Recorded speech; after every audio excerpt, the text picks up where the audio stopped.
Bismillah ar-Rahman ar-Rahim. Hello and welcome to Footy JUDGEMO. Don is joining momentarily, of course. Big up everybody that joined us. Today we're talking about Maresca. Are they favorites for top four with Osimhen? Lukaku's going to Napoli. Mikel Moreno's day today for Arsenal does not make them equal to Manchester City with Gundogan, and they are targeting Adamalo Lookman from Atalanta, of course. Liverpool are targeting the guy as well, based on report. And how do Chelsea compare to Man United? How do the window of Chelsea compare to Man United with Ugarte being very, very close? But big up everybody that joined us. Before we go on, hit the like button, people. Subscribe to the channel. Let me know where are you tuning in from. We're joined by the Don. Don is with us, of course, to talk everything. We aren't only going to talk Chelsea. For the people, I actually wanted to do a show with Don, like solo, me and him, so we can talk about his opinions about Chelsea, Man United window, Lookman to Liverpool or Arsenal. I know a lot of people think that Don only can talk about Chelsea. I'm telling you, that's not true. But how are you doing, my man? Well, I missed you here on the channel. I'm good, man. I'm good. Listen, big up the chat. Obviously, big up Mo every time. But yeah, it's going to be a good chat. It's going to be a good chat, man. Yeah. Good one. Listen, people, let me know where are you tuning in from. Of course, you know the drill. Hit the like button. Let's get to 100, 200 likes. If you're watching this on the replay, get us to 500 likes and then go and enjoy the show. Where do we start? I actually wanted to start with your opinion about this Arsenal, Man City, Mikel Moreno, Gundogan going back to him. Before we go on Chelsea, Maresca, Osimhen, and all the saga with Sterling and all the stuff. Manchester City and Arsenal. Arsenal got Mikel Moreno. They are targeting Lookman. Man City got two deals done. Savinho, the guy from Girona, and Gundogan coming back. Do you see Arsenal competing with Manchester City this season? What are the chances of Arsenal winning the league? I have them favorites, to be honest. You still have Arsenal favorites? Yes, I do. Boy. With Gundogan, listen, still, I'm 50-50 at the current moment. I think the margins are very close, though. Because last season, Man City, without Gundogan, yes, it was a little bit different. But at the end, they got the job done. Arsenal, they're strengthening. Calafiori, Timber is back. Partey's fit. You know, they got Mikel Moreno. Fabrizio said, basically, it's going to be done today. Yeah. They're targeting a forward now. There is a Lookman and all this stuff. Now it's Gundogan. Maybe I have to change my mind a little bit about my favorites. But I think it's a 50-50. Like, Arsenal have every chance, as much as Man City, to win the league. I don't think it's a 50-50. I don't think we can even say 50-50 until Arsenal show us that they can go and beat Man City. Right now, I'm saying, bro, 70-30, if anything, or even 80-20 is what I would say.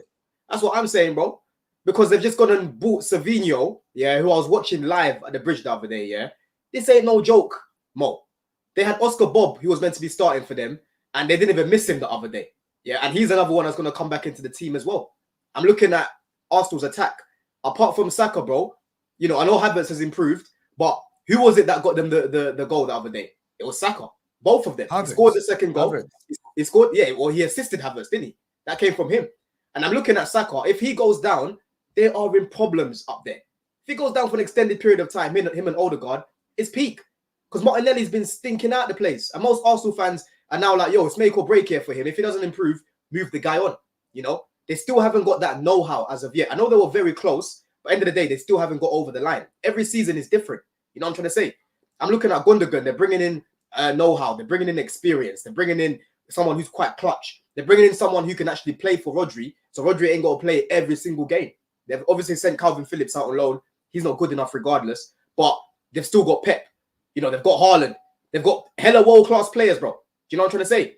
So I'm just looking at these lot right now, and I just don't think Arsenal have done enough to go and beat them. If Arsenal brought in Osimhen, for example, different avenue. You know, I know Havertz has improved, has been more, never improved. He's got a more consistent since he's been in a better system, been a better team. Yeah, I still don't think that's going to be enough to get them over the line. If they brought in the likes of Osimhen, maybe they bring in someone who's a little bit more dynamic than a Declan Rice in the 8. Obviously, they've got Merino now. I'll look at them a little bit different, but I don't think they've done enough to go and finish above Man City right now. I'll be real. But let me counter that by saying Arsenal defense last season was the best defense in the league. He strengthened that. And also Timber sounds like a new signing, same as Nkunku for Chelsea, to be honest. You just have it. Yeah. Let's actually say the right things. Nkunku looks like a new signing. Timber, same. Thomas Partey played 2 games last season in the beginning of the season. He's back. He's fit. He's a good DM. You know that Thomas Partey in the middle, he was unplayable 2 seasons ago when he was fit. These are new signings for Arsenal. These are new players coming in. Same energy you have with Chelsea. Also, Calafiori strengthening that defense. They get Mikel Moreno. I get the left-sided, but they're looking at Ivan Lookman. They're looking at having someone like very dynamic, like Adam Alolo. He'll be a good signing. He'll be a good signing for them. I literally just said it. I think he'll be a good signing. I think he can take on his man more than Martinelli. I think he's got a better end product than Martinelli. The only thing with him is mentality-wise. Is he going to be able to come into a big club? Is the pressure going to get to him? Same as Savinho. So why don't you have the same energy for Savinho? We've seen but bro, of course. Why don't you have the same energy for Savinho? Bro, I've already seen Savinho playing against Chelsea. He's playing one game. He's been playing one game. Yeah, but what I'm saying is, we've seen Lookman come to the Prem a couple times already. That's my point. He's come to the Prem a couple times already. He went Everton, didn't really work out for him there. He was there for a year. He went Leicester, didn't really work out for him. Fulham, I think they got relegated. So he's never really settled in the Prem, is my point. You know what I'm trying to say? So you can say the same thing for Savinho. Is he going to be able to deal with the pressure and whatnot? But what I'm saying is the system, the pressure, there's a lot of stuff. All of that. But from what I've seen from him in the first game, like I said, against Chelsea starting, bro, he was very good. He impressed me. You know, he was very dynamic and very dynamic. So they're the only questions I've got for Lookman, because for me, Lookman's quality in it. You know, and like I said, I think he's got more end product than the likes of Martinelli. So yeah, he'll be a good signing for them, bro, 100%. But even without these people, last season Arsenal were very close to. You can say that Arsenal were equal to Man City. Sure, in the 2 games they played against them, 2 points behind, very small margins. It was like an offside goal here and there, a referee's decision. Man City and Arsenal basically were equal last season in every single. By the way, in most of the metrics, if this team edged it over offense, this team was better in the defense. Declan Rice had a fantastic season as a DM, especially starting the season as a DM. I think but he got moved. He got the whole because he couldn't handle it. There's one point I agree with you, Don, which is, do you have the mentality? Do you know under pressure not to collapse? Do you have that know-how to get it over the line? That is something I get you. This is something, but they will never do it until they do it. You'll never have that. Exactly. That's why I can't say 50-50, Mo. I can't. The odds can't be 50-50 when they've tried twice and they've failed both times. Yeah, because if Arsenal don't pick up any silverware, they will just be looked at the way Tottenham were looked at, bro. Tottenham were doing this years ago with Poch, and Arsenal fans used to mock Tottenham all the time. Everyone used to mock them, but Arsenal fans especially. Oh, you lot are just bottle jobs. You lot can't get over the line. But ultimately, if they don't do it here as well, it'll be the exact same thing, bro. Before you know it, United will start to pattern up. We might start to pattern up. Liverpool, I don't know what's going to happen with them because they've got hella guys that are going to leave here after their contract finishes. But it's not going to be Arsenal, Man City forever. Arsenal, Man City forever. Now is the perfect opportunity for them to make sure that they go and do it. And for me, I just feel like they haven't done enough. And like I said, I look at Saka. Yeah, for me, Saka is not my type of winger. But end of the day, I've always said Saka will always put up numbers. That's one thing about him. He's very, very effective. We'll give it very, very effective. But as an Arsenal fan, I'll be worried looking at that because I'm like, yo, if Saka was to go down now for a few games, bro, it's his peak. Do you know what I'm trying to say? Who else am I looking at? Can I depend on Jesus to go get me the GA? There's Odegaard. There is set pieces. There's Havertz. Saka would be if he's, listen to what I'm saying, not just for one game, an extended period. Last season he started to pick up more injuries, and Arsenal. Same as Haaland. Can you say the same about Haaland? Yeah, they have no striker. They have no Julian Alvarez. Exactly. That's the thing. That's the thing. I was going to get into that. I was going to get into that. Okay, so we have the same energy. Yeah, of course. I was going to get into that. At one point, Saka doesn't have an injury record. Haaland does. Even De Bruyne does. Yeah, but what I'm saying is, last season, every time Saka was limping, they kept saying, "Oh, he's playing with injury. He's playing through injury." We know Saka has been playing so many games since he broke through. Yeah, bro, over 200 appearances at 21 when he was 21, 22. That is not normal, Mo. That's not normal. The guy's got the experience of like a 25-year-old, 26-year-old, bro, because he doesn't get any rest. So I'm just saying, as an Arsenal fan, I'm not even wishing injury because, bro, I never wish injuries on any players. I'm just saying this is something that you have to consider. If he was picking up injuries last season, What's there to say that this year isn't the year that he goes down? And for me, if he goes down in that attack, I don't know who I'm looking at up there that I can depend on to go get me those goals. I know Trossard's clinical, but most of the time when he starts games, he doesn't really do much. He's normally good off the ball. Off the bench. You know, that's the main thing that I'm looking at. It's like if Saka's missing in that attack, who else can I be looking at to go get them goals? They're going to be dependent on set pieces again, bro. You know, the likes of Odegaard and that, up against Haaland and all these guys. You know, but then on City side of things, if Haaland gets injured, like you're saying, they haven't got an Alvarez. How are they going to go and change things around? Are they going to go, I don't know, play KDB as a 9, maybe play Foden as a 9? They might not look as fluid. They might end up dropping points during that period. That is a little caveat with Man City as well. But the window is still open. I'm seeing them linked to there's a striker. I've never watched I don't know who he is. Yeah, I don't know who he is, but I don't see City leaving themselves short for like a someone that can come in for Haaland, for example. I think they're gonna go and sign someone in it. I don't know who, but let's see what happens. But again, if Haaland does go down, that's gonna be a headache for Man City as well. Guys, let's get to 300 likes, guys. Quickly hit that like button underneath your live chat. Come on, get involved in the chat. Let me know your opinions. Challenge the opinion, of course, not the person, of course. Keep the likes lit, the notification bell. Keep it up. Like, come on now. Come on, hit that like button, people. Listen, moving on from this Arsenal, and I wanted to just let you know, ask you something. Ademola Lookman, how much does he add to Arsenal or Liverpool?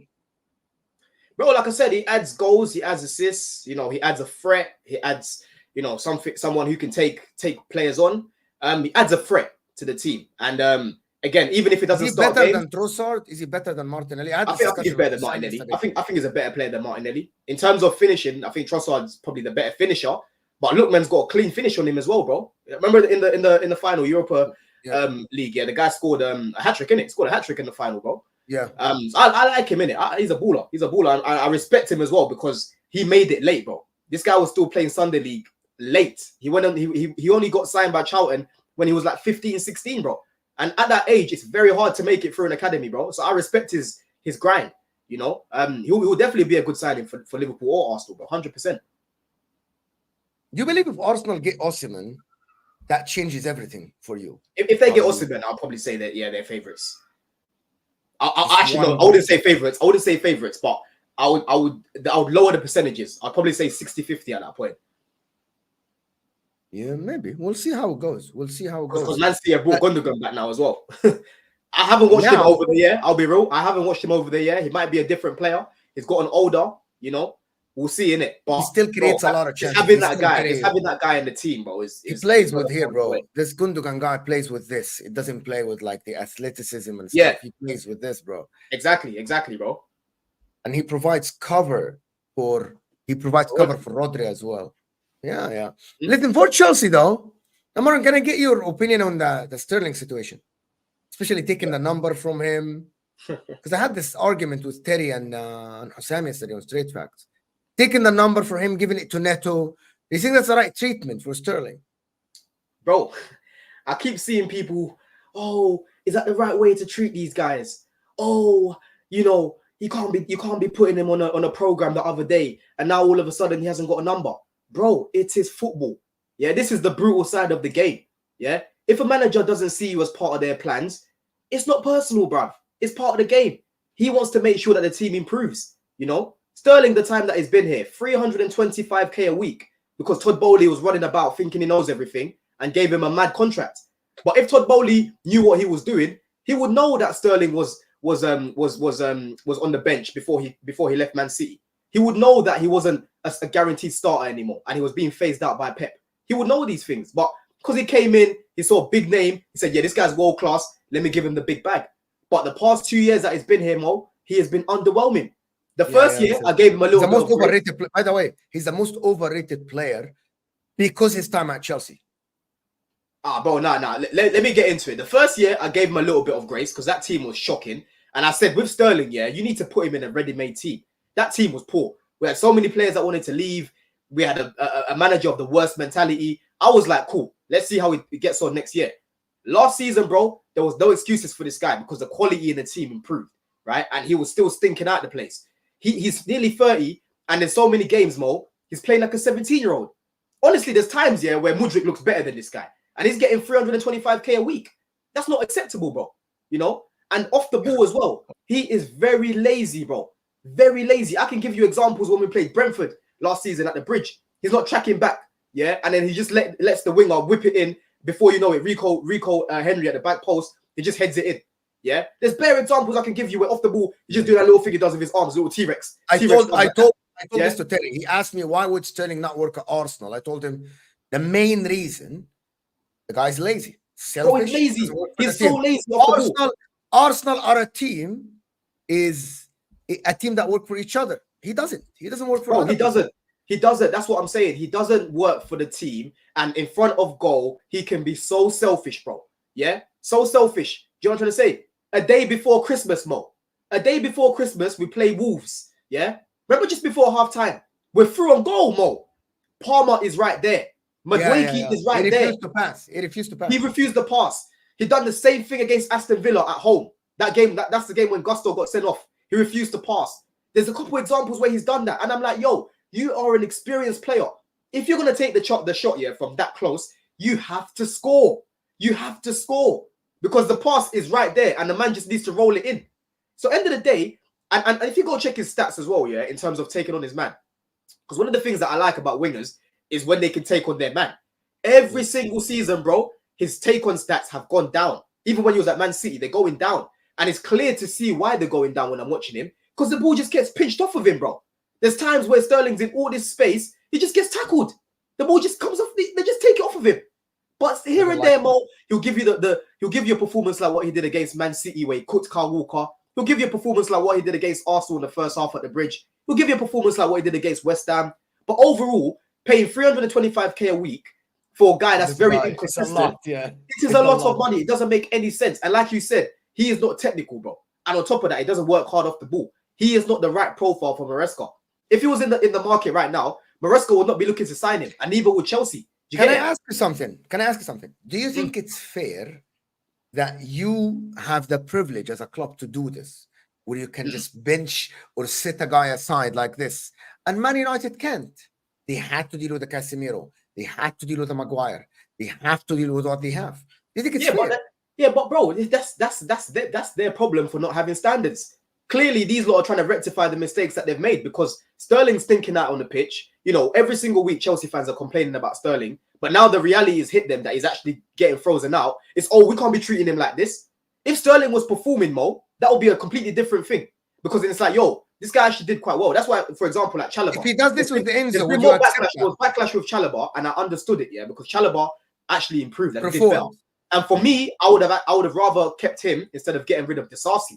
But at the same time, I understand that he's third choice and he hasn't been in their long-term plans. For me, it's just like, okay, if you replace him adequately, I can't really complain much. But I would have rather kept him. Sterling has not been good enough to be thinking, oh, he's being mistreated and that, bro. He has not been good enough, bro. There's so many times I'm watching this guy in person, Mo, yeah, because there's times where things don't get picked up on the camera, yeah. I'm looking at this guy and it's like he's just here for a little payday, bro. Like he can't be bothered.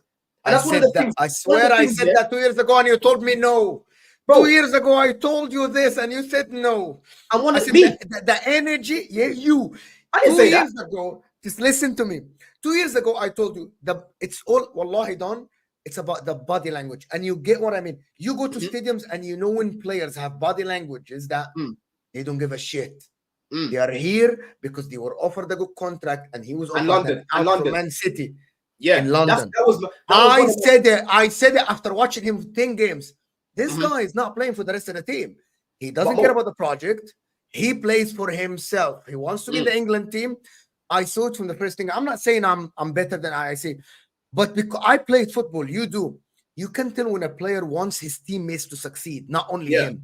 I'm gonna tell you an example, right? Cole Palmer, day one, he wants his teammates to succeed. It is not about him.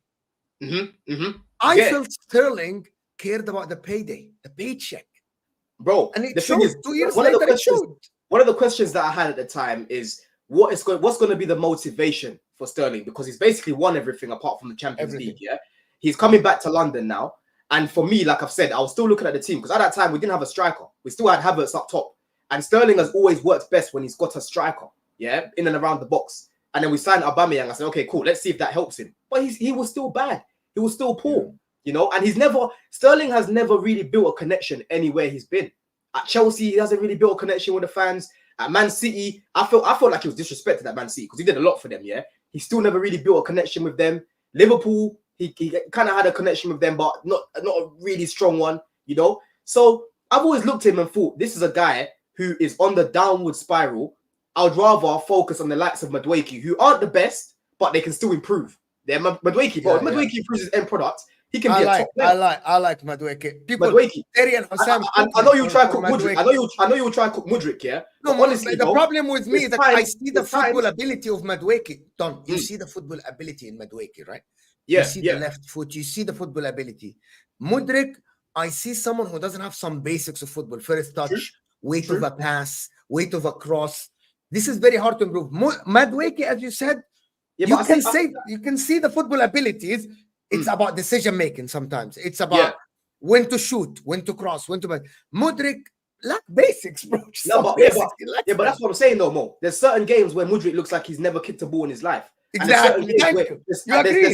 I've always said this about him, though. I said I like his raw attributes. You will never say that about Madueke. Never. You can never say, "Oh, Madueke, you're not a football player." But you watch games and you think, this guy Mudryk is not a football player.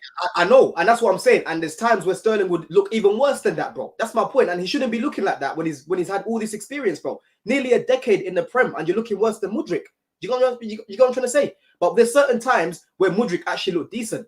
There was a time last season, Mo, where Mudryk was creating our most chances, and the person that was creating more was Cole Palmer. Only him. He could have left with so many assists last season, if we had the likes of Osimhen. Mudryk's actually got a whip on him, you know. Mudryk will just whip it, and Jackson will miss, or Gallagher will miss, or Sterling will miss. Do you get it? And there's times where Mudryk will have a better game than Sterling. He'll score, he'll get an assist. Next game, he's benched. You know, it was frustrating. So for me, I don't get this. Like, Chiesa, he's been frozen out of Juventus's team. Yeah, that's a big club. You've got Goretzka. He's been told he's got no future at Bayern Munich. He's been frozen out. I don't get why people are moving like Chelsea are the first and only team to do this, bro. If the guy is not part of the plans, it's his football. Yeah, people can call this politics of football and that, but at the end of the day, they want the best for the team. Sterling has not been performing to be getting defended and saying, oh, he's been mistreated. If he performed, he might have had a better opportunity to stay. But unfortunately, he hasn't, bro. He hasn't. That's the facts. Yeah. Let me do a couple of these super chats. Emmanuel here is saying, we expect loyalty from the players and yet the club ain't. Can you respond? Bro, we've got standards, bro. If the guy's not performing, why should we keep him in the team when there's others who have clearly got a higher ceiling and are playing better than him? Why? What about Enzo? Would you do the same for Enzo Fernandez? Bro, Enzo Fernandez was underwhelming last season. You know, I feel like I saw what you were saying about him the other day. I felt like you were being overly harsh on him, Mo. I get he wasn't great in the 10, but like I told you when we spoke, I said, bro, for me, he's not a 10. So I don't know what you were expecting from him. Because even in that position, he still made some very good passes to the likes of Palmer and that in between the lines. Couple of passes when he got moved further back, he looked a lot more comfortable, bro. He looked a lot more comfortable. The way he was just I'm not going to go into this argument with you until we see. To be honest with you, I'm giving Enzo Fernandez 10 games. Bro, Enzo is not a 10. Yeah, when the ball's coming into him on the edge of the box, and he's slipping and he's not doing things correctly, Mo, I don't scream or shout because I know he can't do it right now. But he's terrible. I was seeing it last season. It's like this, Mo. Yeah, when I'm seeing Levi Colwill playing at left back, I'm not gonna cook him because I know he's not a left back. Same thing as Enzo. Like Enzo's not a 10. Enzo didn't play as a 10. He did play as a 10. Go into this argument. He didn't. No, he didn't. He did. He played as a 10, bro.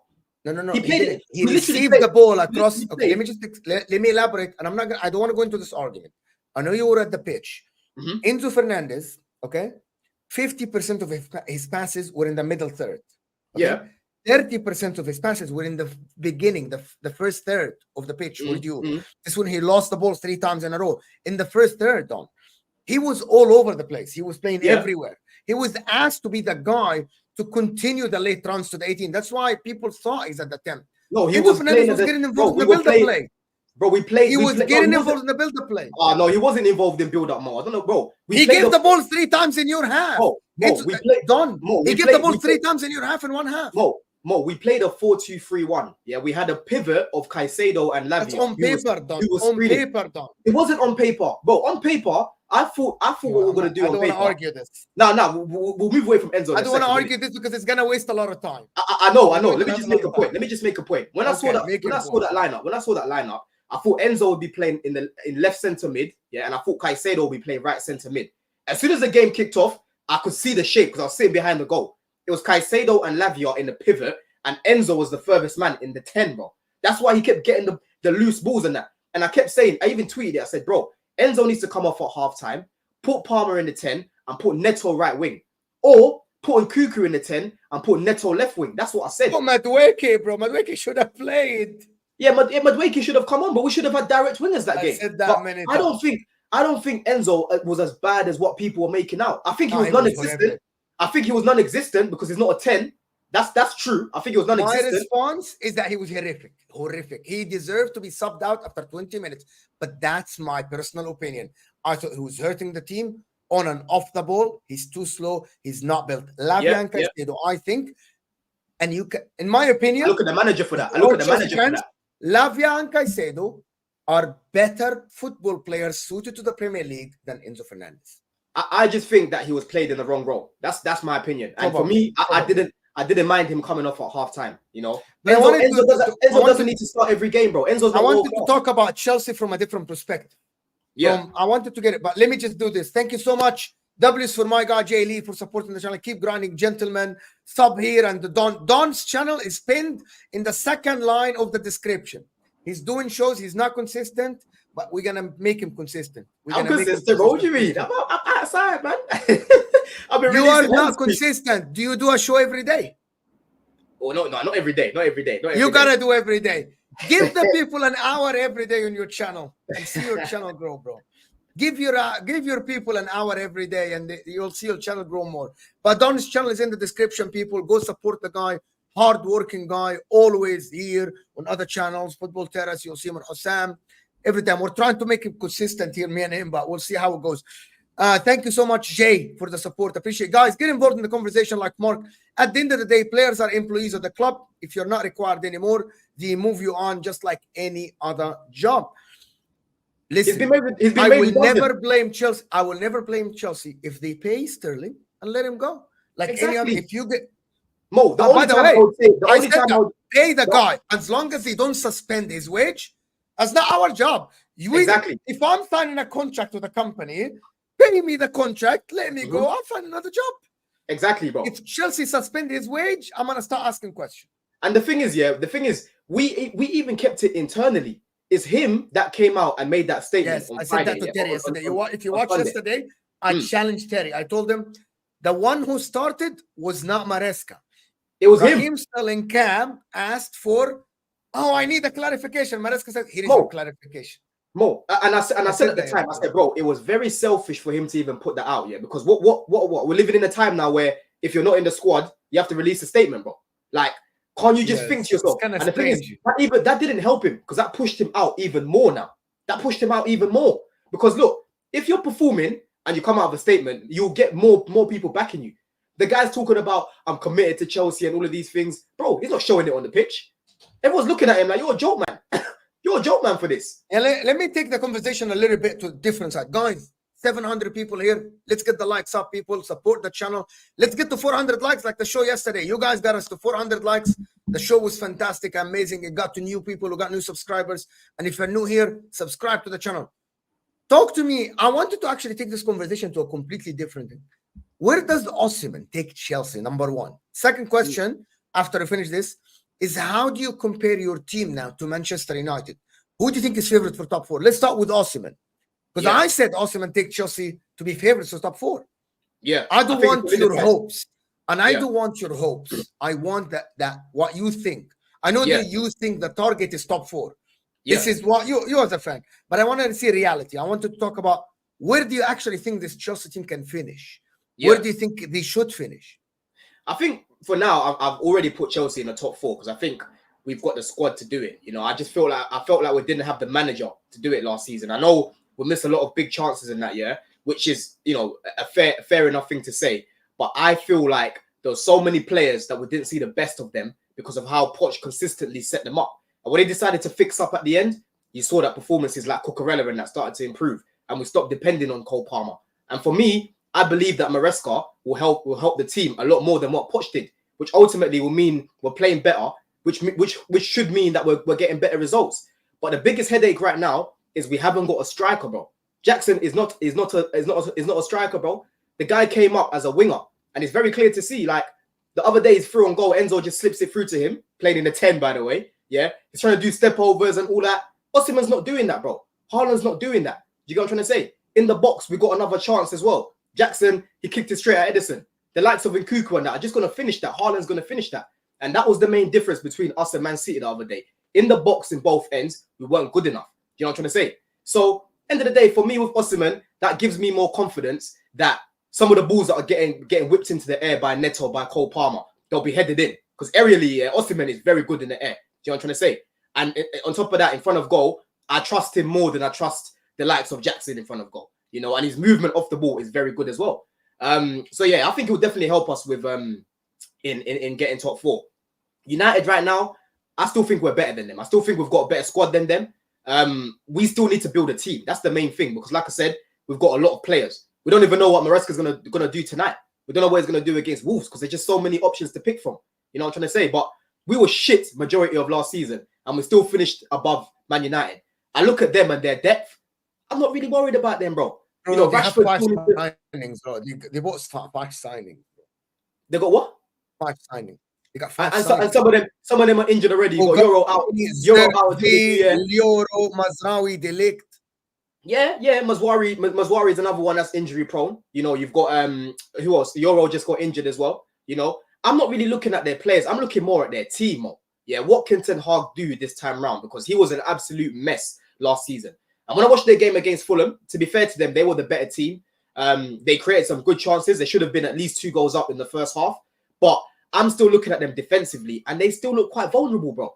You know, Fulham were just shocking in the final third. They're finding themselves in good areas. They're freezing like Burnley last season, bro. Iwobi, I've said it already, Iwobi plays like he's got a backpack on his back, bro. Yeah? He runs in lines where he's just getting tackled. You know, you've got Traore. All he's good for is just running, but there's no end product on the end of it, you know? So it was shocking, and I'm looking at a game like that. If they come up against a team with better quality, I reckon they either lose that game or they draw that game at most. You know, I didn't walk away from that performance looking at Man United and thinking, oh my God, I'm really impressed. Like when I saw Liverpool, for example. Same here. Same. I'm like, you know what I'm saying? What? When I saw Liverpool, for example, Mo, in the second half against Ipswich, I was impressed. That impressed me. You know what I'm trying to say? And even, I'll be real, even though we lost against Man City, I was actually impressed with our performance more than I was Man United, bro. You get it? So right now, I'm still not looking at them and thinking, oh, yeah, they're now looking different. Again, I thought they were better the other day, but I'm not putting them in my top 4 right now. I'll be real. Nah. Really? I got Chelsea. You know, I got Chelsea in my prediction in top 4. You do? I have one problem. You don't know that I actually released. I'm back in Arsenal to win the league, and I'm defending Chelsea every time to make top 4 now. The reason why I'm defending Chelsea, because I believe you're going to get Osimhen. Pedro Neto is a proof that Chelsea are going to get an experience. He is a good winger, and he is someone who's not raw, right? Lavia and Caicedo. You like experience, bro. Experience. He is. He's 24 years old. He has been in the Premier League for like 4 years, bro. I know that he has a lot of injuries. Now I'm saying that experience gimmick, you can't hit us with that no more, bro. We've got experience in the team. Yeah, I think Lavia and Caicedo impressed me massively. Lavia impressed me in the preseason. Korea, I'm not convinced. My problem with Chelsea, though, and every time I talk to the people, I tell them this: Chelsea lack leadership in the back. Chelsea. The problem with Enzo Maresca, which is I want to get your take on this. Enzo Maresca is still an amateur manager. He's young. Like Arne Slot has been coaching for 8 years. Enzo Maresca, you know, he's like Arteta when he joined after 2 years. To be able to cook right away, to be able to set the team up, you will need a Thiago Silva, a Van Dijk, you know, to help. People don't understand that players help managers as well. Experienced players help managers. People don't know this. Chelsea don't have that. The likes of Colwell, Badia Shield, you know what I mean, Fofana. If I'm watching these guys, they look like they're raw defenders. None of them is a composed, calm, leader defender.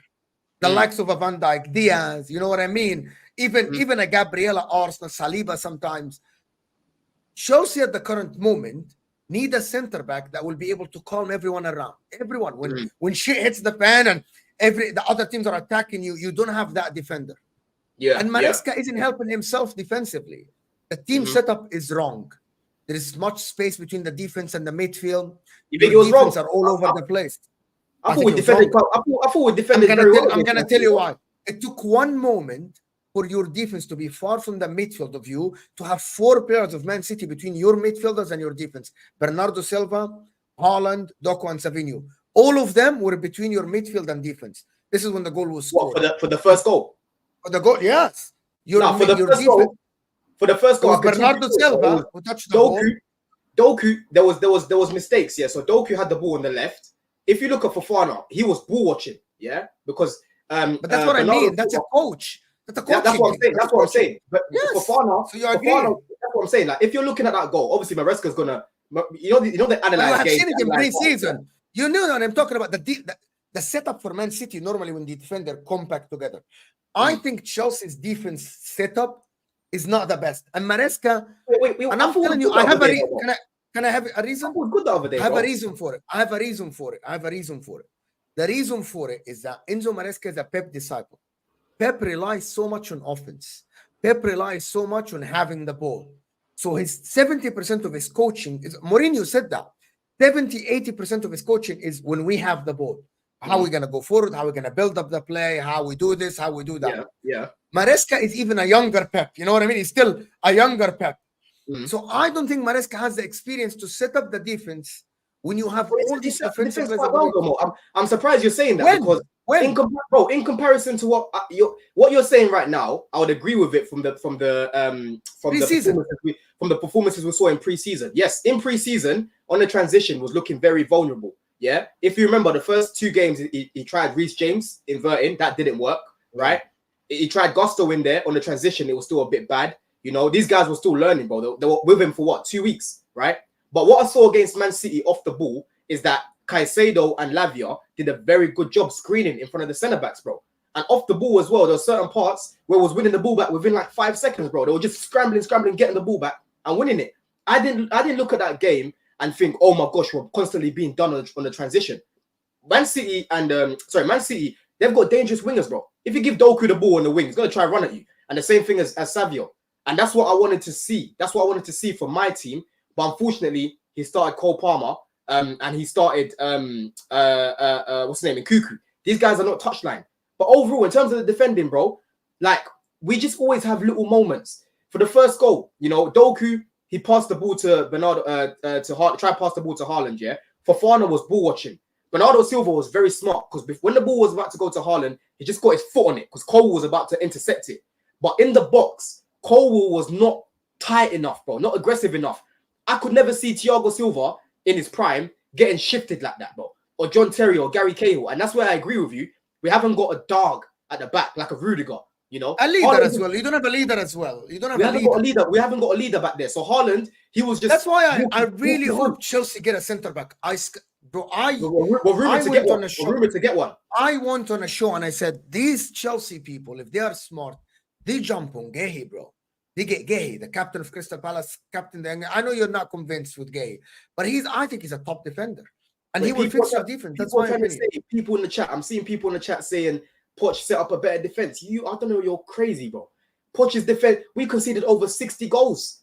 60 goals. Man City, yeah, didn't have an XG of 1. They didn't even have an XG of 1 more. And that goes to show me that we defended quite well. They weren't creating chance after chance after chance. They weren't pamming us. If you go check the stats, it was fine margins. Like I said, the game was won and lost in the box because Haaland in the box was good and defensively, Man City were good. And if you go check Man City off the ball, they were keeping a low block in big parts, bro. That goes to show me they know that we've got dangerous players that can hurt them. Yeah, I'm looking at Neto getting on the ball. He's looking up, and Man City are just in a bank of 5, basically, just sitting back. Yeah, it's a 5-3. Yeah, it's a 5-4-1, basically. Exactly. That's how Man City defend. That's how Man City were defending, and it was very good. Very, very good. But I felt like off the ball, we held our own as well. I still think, I said it. Chelsea, I know it's a lot of money. Chelsea get a striker, get Osimhen, and they get a defender that is. I don't know who's the defender. I'm not in the scouting system. You get a defender that is good, that is top leader, and I actually think you're cooking. I think you're cooking. I think Maresca might not need to. Apparently, Disasi is not part of his plans. I'm seeing that. Apparently, are you serious? Disasi is not part of his plans. He might get moved on. I'm seeing potentially even Badia Shil might get sold. Between now and the end of the window, Mo. Are you serious? No, hold on. Can you hold on? Can you go back? Can you repeat that to the people, guys? I want you to hear what he's gonna say. Say that again. I never heard of this. This is coming from Jacob Steinberg. He said apparently Disasi is not part of the plans. Okay. Not part of his long-term and Badia Shil. Apparently Badia Shil might be sold. Apparently. I saw it somewhere. I think yesterday. Fuck me, bro. So serious. So between now and the end of the window, as much as I told you, I don't think we're going to bring in another centre back. We could bring in another centre back. Who it could be, I don't know. Gahey, you're saying bring in Gahey, but what it is, we need a bit more height in the team. Like he's not great aerially. That's the problem. I see your point. I see your point. You know what I'm trying to say? So you need do you know what you need? You need a Botman signing. Like the Newcastle Botman first season. Yeah. Remember Botman from Newcastle? Yeah.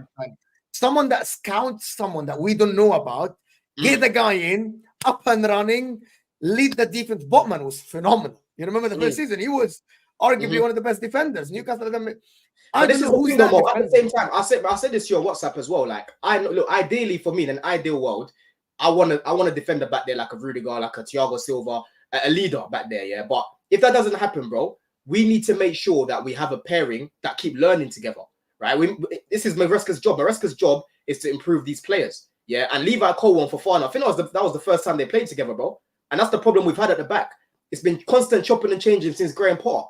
Arsenal every single week, they know Saliba and Gabriel are going to start. You know what I'm trying to say? Tottenham, as long as there's no injuries, they know Van der Ven and Romero are going to start. At the back, bro, yeah, you need the same back four basically every single week, especially the pairing, the centre back pairing. We haven't had that, so maybe it's a situation where it's like the more they play together, the more confidence they build, the more chemistry they build, and hopefully they improve. But that's hope rather than seeing what I've been seeing, because what I've been seeing from Cole in terms of how aggressive he is, it's not good enough, bro. It's not good enough. I thought Fofana was actually good the other day, to be fair. He looks like the Fofana. You will concede finally on Colwell that he's not that guy. Bro, I never said Colwell is world class and that, but what I said, he's got high potential and I think he's a good player. But you're not going to see the Colwell you were seeing at Brighton if you're playing him at left back. But I'm not going to write him off like what a lot of Chelsea fans are doing. I'm giving him at least 5 games to show me what he can do. Who would suit Chelsea? You know who would suit Chelsea, I think? Chelsea should have jumped on Jonathan Tah when Bayern Munich failed to sign him. Yeah, I've seen that a few times. Jonathan Tah, massive guy, international German, won the league, so he knows how to lead from the back.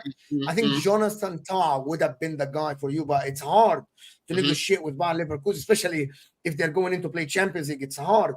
For the people in the chat that say Christiansen, that ship has sailed. And if you guys go by the names, there is a reason why Barcelona are willing to sell Christiansen. Bro, Christensen, let me tell you something about Christensen, yeah? We're going to have the same problem that we're having now because he needs to be playing with a leader, yeah? When Christensen used to play with Zuma, I used to call them the Cramp Twins. That's what I used to call them because they were bad. They were bad, man. When him and Zuma used to play together, yeah, I couldn't pick out who was worse because there was just no leader, yeah? Tosin, I think, is a bit of a leader, but then the quality is a question. Is he good enough? Starting week in, week out. In terms of his leadership, I do think he's a leader, but it's more of a quality thing with him. But if you go look at the market, Mo, the ideal centre backs I want are not realistic, bro. Bring me Rudiger back. It's not realistic. Go get me Saliba. It's not realistic. The centre backs I want are not realistic, bro. That's the problem. This is the problem we're having. Yeah, I get what you're saying. A couple of super chats here. Nikhilian is saying, greetings, gents. Thank you so much for the super chat for all the way from Australia. Gunnar here in peace, having experienced firsthand decline and progression. Chelsea would need to exercise patience, stability first, then success. Give Maresca time. They don't have, my opinion, and I want Don's opinion here. I don't think Chelsea have time. Chelsea invested money. And it's not only about having the potential. Chelsea got Neto. Chelsea bought Caicedo. Chelsea bought Enzo. You know what I mean? Chelsea have Cole Palmer, We've got Nkunku. Bro, there is no time. We got João Felix, yeah. We got Felix. Yeah, there is no. I don't like this signing. I don't like this. I love signing. it. I promise you, at the game the other day, Memphis Depay vibes, bro. Memphis Depay vibes. Mo, I swear down, yeah. Nah. He's gonna come cook. Memphis Depay vibes. The other day, Mo, yeah. I was sitting at the ground, and honestly, my brain just spazzed out, yeah, and I blanked for a minute because I was seeing the pitch, and I couldn't believe the quality that was on the pitch, bro. Yeah, it's like career mode. These signings that we've made is what I will be doing on career mode, bro. Yeah, I'm seeing Neto on the pitch, playing with Caicedo, playing with Enzo, playing with Palmer. I'm seeing Nkunku just came off. I'm like, yo, there's no way that this can't work, bruv. This has to fucking work. This has to work because we've got some very good players. Yeah, we've got so many players that teams in the top 4 are taking right now to either start for them or to be on the bench for them. You know what I'm trying to say? But then a lot of people still talk about Chelsea as if we've got a team full of guys from Wickham. We've got a good squad, but it's all about making them into a team. That's what people need to comprehend. We need to make these guys into a good team. That's the thing here. I hear your point. About this. DK vibes saying Marquinhos will be a dream signing.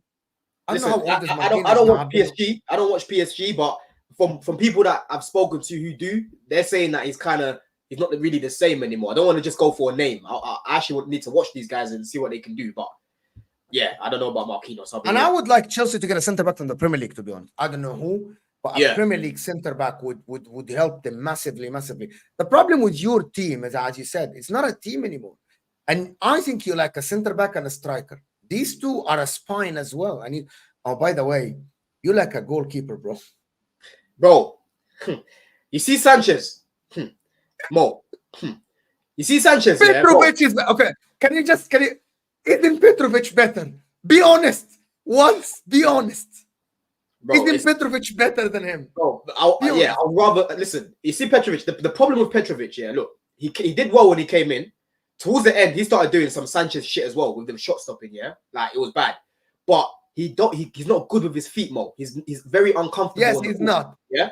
Jorgensen, what I've said about Jorgensen, because I watched a lot of his games back last season, yeah? He played for Villarreal. They're another team that were bad defensively. Over 60 goals that they conceded. Yeah, their GD, their goal difference was 0. Yeah, and it was very clear to see why when I watched the goals that they conceded back. Sometimes, bro, it's like they had mannequins in defense. They're just running through. But Jorgensen, bro, he was making some very good saves.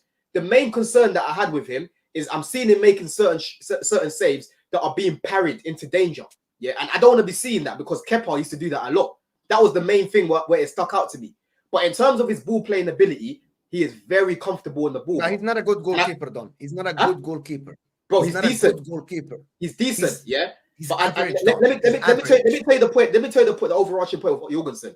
I believe that Jorgensen will help us play better because from playing out from the back here, that's one of the key components Maresca likes in his team. Yeah, and I've already said Jorgensen isn't the best shot stopper. He's not like an Alisson. He's not like a Martinez. If you know a guy called Valles as well, he plays for Las Palmas. He's not like a Valles, yeah, in terms of shot stopping, but he is good enough to keep a good amount of shots out. What you don't want is for him to be getting pammed. But in terms of build-up, bro, yeah, just distribution, he is a lot more comfortable than Sanchez on the ball, bro. There's times I've already seen in pre-season, yeah, the ball's getting punched to him. He's just bringing it down like an outfield player. And like I said, when I was watching his games back last season, he's very comfortable on the ball, bro. Like, I look at him and I don't get nervous when he's on it. When Sanchez is on it, Rosette, he'll kick it out. He'll kick it off the pitch.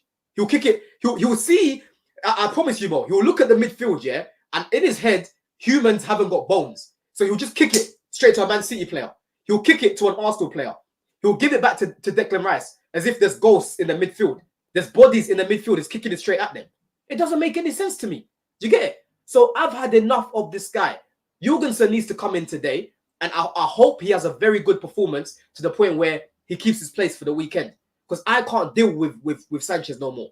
I can't deal with him no more. It's now time to give Jorgensen a chance. Again, I'm not saying Jorgensen is world-class or whatever. I think he's a decent enough keeper to do better than Sanchez. That's my opinion, because I've seen enough of him to see what he's like.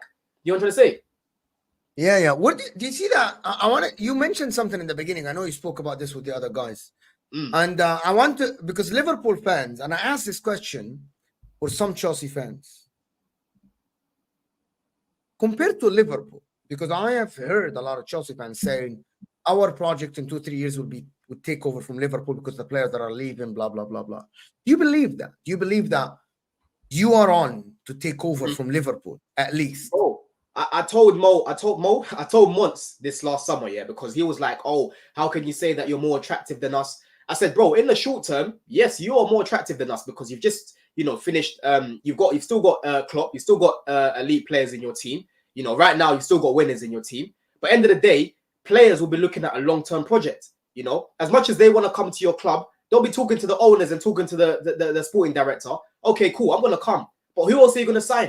You know what I'm trying to say? Who else are you gonna bring in for me? Are you gonna bring me Caicedo? Nope. Are you gonna bring me Lavia? Nope. Are you gonna bring me Euro? Nope. Are you gonna bring me Zubimendi? Nope. Are you gonna bring me Jude? Nope. I can keep going, bro. Are you gonna bring me Enzo? Nope. Are you gonna bring me Colwell? Nope. All these, man, bro. Lack of ambition. Do you get it? So I've always said, yeah, long term, at least our owners are ambitious. I know their execution hasn't been the best in terms of looking a bit scattergun, bringing in too much youth at times, not looking at experience. But this window, Mo, you've got to be fair, bro. They've brought in some experience. You know what I'm trying to say? They've brought in some experience into the team. They've brought in players that guys like you actually know, like Neto and whatnot. If they bring in Osimhen, that's another well-known, established big name. Yeah, you bring Osimhen, you have Tosin. Yeah. You have Tosin. I don't see Liverpool being that ambitious, bro. I can't imagine a world where Zubimendi is being chased by either Man United, yeah, or Chelsea, and he decides to stay at Sociedad instead of coming to the Prem, bro. I can't see that. I cannot see that, bro. Liverpool were in a one-horse race and they lost. And that's what happens time and time again. Because what Liverpool like to do, they like to make superstars. They can never land a superstar. Yeah? They can never land a world-class player.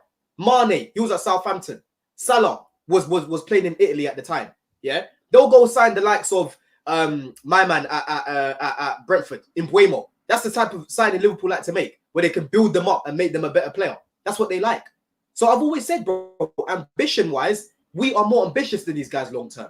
You know what I'm trying to say? So we're projects. Because players don't look at the next year, what they can win the next year. They'll look at how many trophies they can win in 5 years, in 7 years, in 8 years. That's what they're looking at, bro.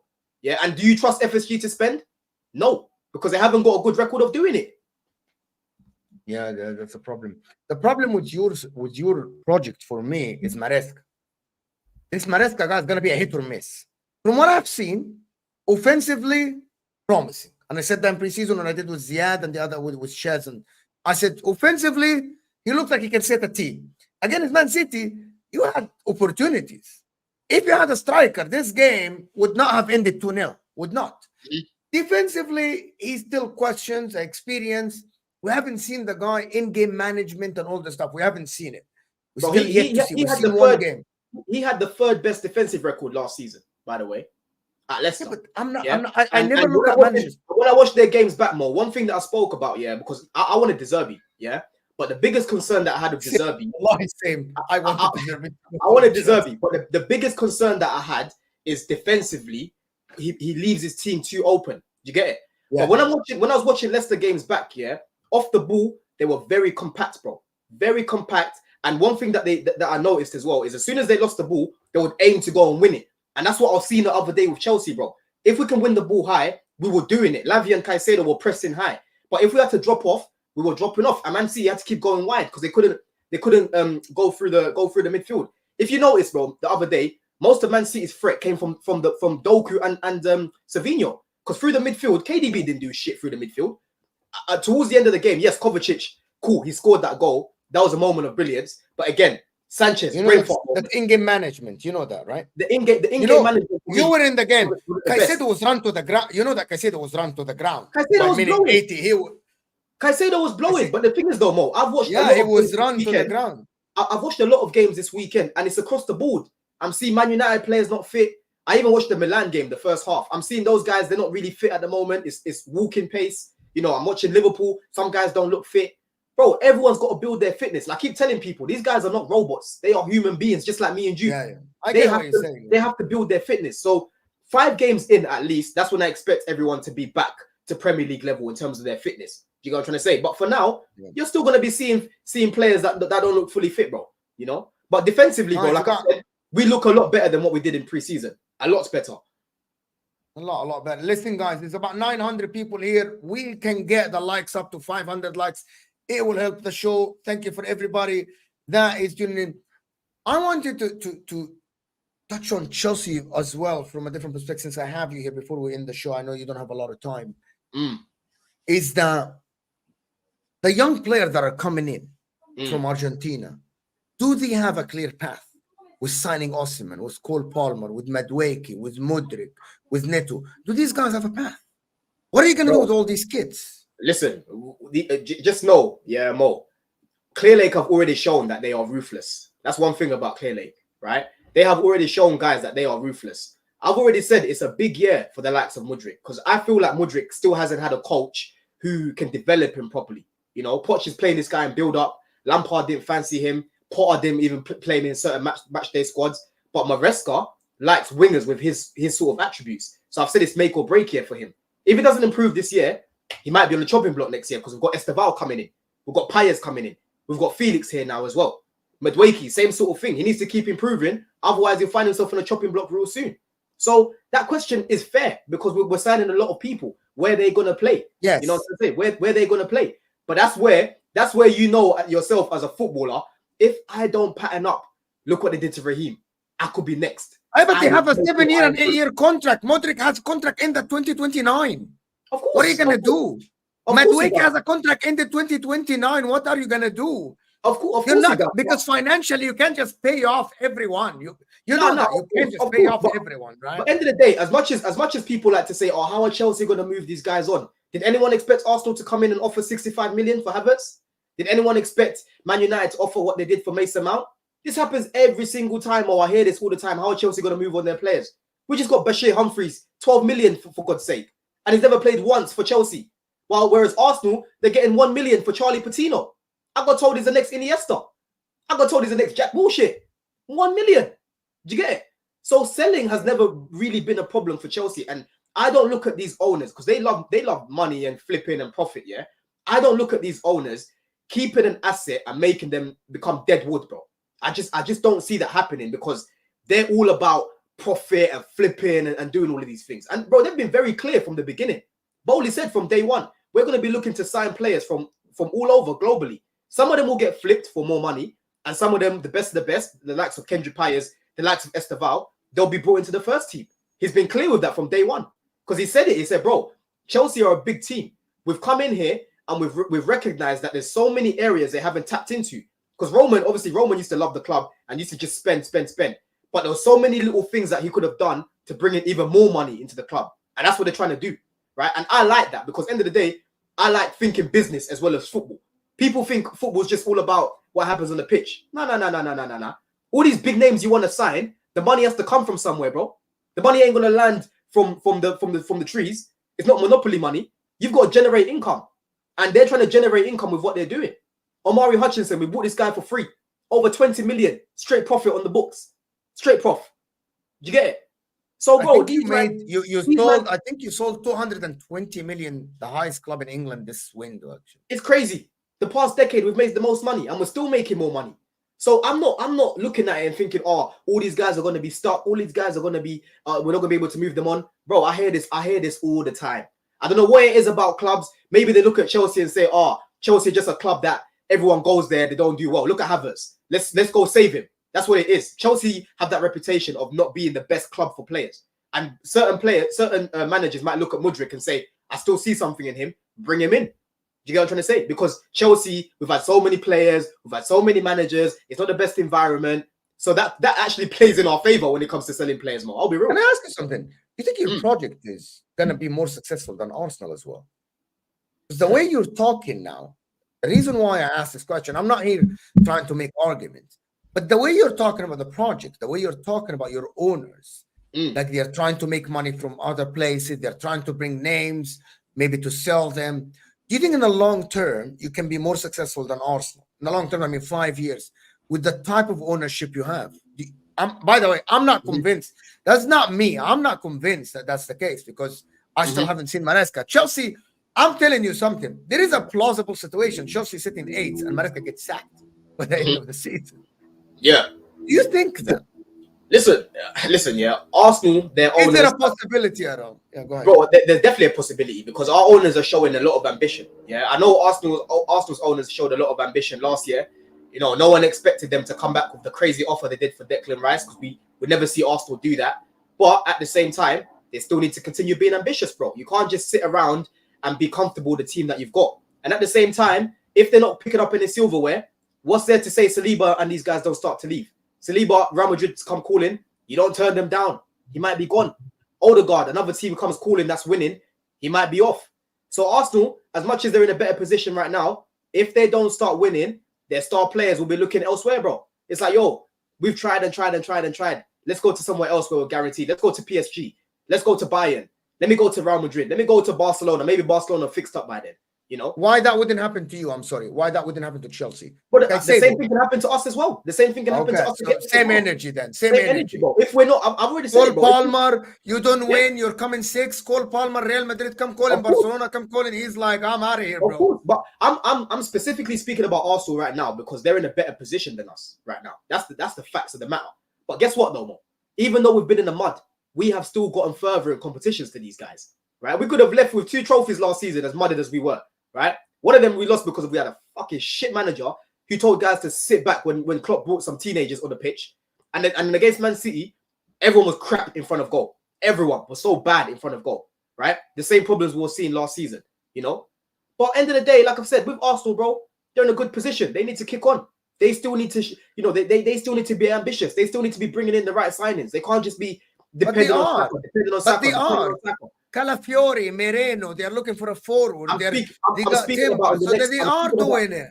No, I'm speaking about in the next few years because you're asking me about the next few years. I'm saying that's what they need to keep doing. And I think they will. I think Arsenal will. I think Arsenal will win the league this season, Don. I think Arsenal will win the league this season and they will strengthen it more. They just need to make sure that they win something before me. Yeah? These little Avengers that Mikel Arteta has built, make sure they win something before me. You think you're going to win something before Arsenal? I've still won something more recent to them. They got knocked out of the quarterfinal of the Champions League last season, the mighty Gooners. Same thing happened to me when I finished 12th. I got knocked out by Real Madrid. You know what I'm saying? They didn't even get further in comps last year. You know? They need to make sure, bro. They need to make sure.